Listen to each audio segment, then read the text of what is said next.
조갑제 TV 시청자 여러분 안녕하십니까? 예수 탄생은 우리 인류의 획기적인 사건이었습니다. 그것은 우리가 서기를 쓰고 있다는 것을 보면 알 수가 있습니다. 예수 탄생 전의 세상과 예수 탄생 후의 세상을 나누는 게 서기 연도죠. 대한민국은 기독교가 들어오면서 기독교와 함께 자유민주주의, 자본주의가 같이 번영하면서 나라의 운명이 바뀌었습니다. 뿐만 아니라 민족성도 바뀌었습니다. 세계 이 판도를 보면은 공산주의를 막는 신념이 몇 군데가 있습니다. 첫째, 이슬람이 공산화되지 않습니다. 그리고 개신교가 강한 나라가 공산화되지 않습니다. 동시에 고도의 자유민주주의, 자본주의를 운영하는 나라는 공산화가 되지 않습니다. 문재인 정권 들어섰을 때 문재인을 김일성주의자 또는 공산주의자라고 생각하는 사람들은 이러다가는 우리가 공산화되는 것 아니냐 하는 공포를 느꼈습니다. 그때도 한국은 공산화되지 않는다 하는 자신감을 가지고 있을 수 있었던 것의 하나가 한국이 강력한 기독교 국가는 아니지만은 기독교가 주류 종교인 나라라는 것과 관계가 있었습니다. 기독교 중에서도 개신교가 강한 나라가 공산화된 적이 없습니다. 가톨릭 국가는 몇 군데에서 공산화가 되었습니다. 폴란드라든지 크로아티아 같은 데인데 여기는 물론 소련군이 들어와서 공산화 시켰으니까. 근데 남미에는 보면은 쿠바가 공산화가 되었습니다. 베네수엘라도 저건 뭐 공산화가 됐다고 봐야 됩니다. 쿠바의 종속적인 나라인데 저 두 나라는 가톨릭입니다. 그런데 왜 개신교는 공산주의가 되지 않느냐 하면은 개신교가 공산주의에 이길 수 있는 원리를 갖고 있다는 것 아니겠습니까? 우리나라에서 가장 잘 조직된 세력이 저 친북 세력인 민노총 또는 민주당이라고 본다면은 못지않게 잘 조직된 게 바로 교회죠, 교회. 교회와 좌익이 대결하면은 누가 이길까요? 결국 교회가 이기게 되어 있습니다. 왜냐? 교회가 서 있는 그 바탕이 문명이고 좌익이 서 있는 바탕은 거짓이고 야만이니까 결국은 교회가 이깁니다. 더구나 초대 대통령이 개신교도이시고 한국에서 최초의 일간신문 사장을 하신 이승만 대통령이었으니까. 그런데 원래 유달리 크리스마스 캐롤이 많이 들립니다. 메리 크리스마스라는 말을 많이 듣습니다. 그 문자 메시지로도 그런 메시지가 많이 들어옵니다. 이것도 정권교체의 영향이 아닌가 생각됩니다. 정권교체라는 게 기독교 대 공산주의의 대결로 본다면은 이번 정권교체는 기독교 세력이 이겼다는 뜻도 포함된 것 아닐까 하는 생각이 듭니다. 기독교가 왜 공산주의를 이길 수 있느냐 하는 것은 기독교가 갖고 있는 사랑입니다. 사랑과 진실, 그리고 저 좌익들이 갖고 있는 정오와 거짓의 대결이죠. 그러니까 기독교가 이길 수밖에 없는 속성을 갖고 있다. 그런데 성경을 읽어보면은 참으로 깊은 원리를 보여주는 대목이 한두 군데가 아닙니다. 그 중에 한 문장을 제가 소개해 드리려고 합니다. 사도 바울이 쓴 로마서 12장입니다. 로마서 12장에 17절에 이런 이야기가 나옵니다. 아무에게도 악을 악으로 갚지 말고 모든 사람 앞에서 선한 일을 도모하라. 제가 지금 여기서 악이라고 할 때 이걸 공산당 또는 좌익 세력, 김정은, 문재인 이런 식으로 한번 대입을 해서 한번 생각해 보시기 바랍니다. 아무에게도 악을 악으로 갚지 말고 모든 사람 앞에서 선한 일을 도모하라. 할 수 있거든 너희로서는 모든 사람과 더불어 화목하라. 내 사랑하는 자들아, 너희가 직접 원수를 갚지 말고 하나님의 진노하심에 맡겨라. 기록되었으되 원수 갚는 것이 내게 있으니 내가 갚으리라고 주께서 말씀하시니라. 너의 원수가 줄이거든 먹이고 목마르거든 마시게 하라.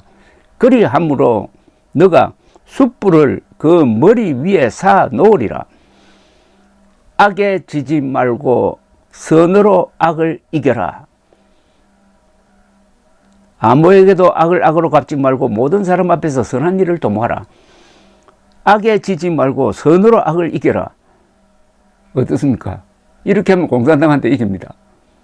그런데 놀랍게도 공산당 세력을 상대하는 한국, 그리고 역대 대통령 단 3사람 빼고 김대중, 노무현, 문재인을 뺀다면은 대충 아무에게도 악을 악으로 갚지 말고, 즉 공산당에 대해서 공산당식으로 갚지 말고 모든 사람 앞에서 선한 일을 도모하라. 착한 일을 했다는 거죠. 그래서 악에 지지 말고 선으로 악을 이긴 것이 대한민국이고, 대한민국 자유민주주의 세력이고, 좁게는 한국의 기독교 세력이지만 넓게는 대한민국 세력이었다. 우리는 북한 노동당 정권을 상대함에 있어서 남한의 그 부하들인 김일성주의자, 주사파, 좌익 운동권 등을 상대함에 있어서 그들과 똑같이 해서는 안 된다는 겁니다. 악을 악으로 갚다가는 스스로 악의 수렁에 빠져버린다는 겁니다. 물론 이렇게 하기는 힘들죠. 이 로마서는 악을 악으로 갚지 말고 만인 앞에서 선을 도모하라고 하면서 이렇게 설득을 합니다. 그럼 그 악을 누가 갚아주느냐? 그건 하나님이 해준다는 겁니다. 하나님의 몫으로 남겨놓으라는 겁니다. 여기서 사회과학적으로 제가 해석을 한다면 하나님이라는 것은 역사라는 말도 되지 않을까요? 역사, 천하, 대세에 맡겨놓으면 결국은 악은 망할 테니까 그 악을 이기려고 악착같이 하다가는 괴물을 이기려고 하다가 괴물이 되어버리는 것과 같다. 이런 원리가 숨어있는 성경입니다. 그런데 이 조지 F 케난이라는 유명한 미국 외교관이 있습니다. 1946년에 당시에 주 소련 미국 대사관의 대리대사로 있을 때 미국 정부로부터 주문을 받습니다. 2차 세계대전 때 우리하고 같이 싸웠던 소련의 스탈린이 최근에 안면 몰수하고 우리한테 적대적으로 나온다. 이거 어떻게 해석을 해야 되느냐? 그래서 거기에 맞춰가지고 이분이 긴 전문을 보냅니다. 그래서 이 문서가 롱 텔레그램이라고 합니다. 외교 문서답지 않게 수필 한 편을 보냅니다. 한 5,000자 이상이 들어간 수필인데 이게 유명한 전략 문서가 되었습니다. 이걸 읽어본 미국의 국가 지도부가 소련을 이렇게 대해야 되겠구나 하는 전략을 구상하게 되고 그 전략을 흔히 컨테인먼트라고 합니다. 봉쇄 전략이라고 하는데 이 전략 문서에서 조지 F 케난이 이 마지막 문장을 어떻게 표현하느냐 하면 이렇습니다. 마지막 문장이 롱 텔레그램의 마지막 문장이 바로 그겁니다. 우리가 소련을 상대로 이기려면은 소련을 닮아서는 안 된다라고 합니다. 우리는 우리식으로 이겨야지 소련과 싸운다고 우리가 소련식으로 거짓말을 하고 소련식으로 테러를 하고 소련식으로 독재를 해서는 안 된다. 우리는 우리식으로 이겨야지 소련을 닮아서 이기려고 하면 안 된다. 이건 성경 이야기하고 똑같습니다. 악을 악으로 갚지 말고 모든 사람 앞에서 선한 일을 도모하라.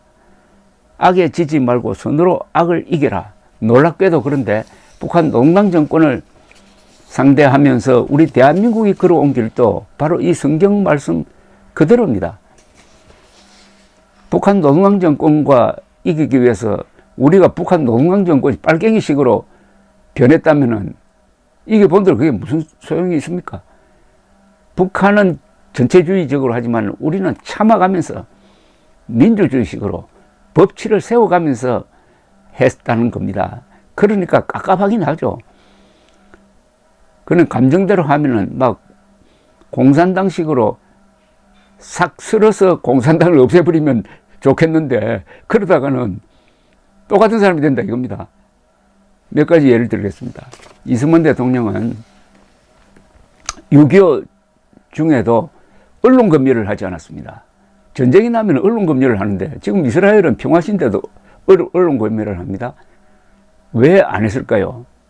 이승만 대통령은 기자회견 때 어느 기자가 국방부가 너무 지나치게 기사를 검열한다고 불평을 하니까 가만히 듣더니 즉각 부하에게 이렇게 지시를 합니다.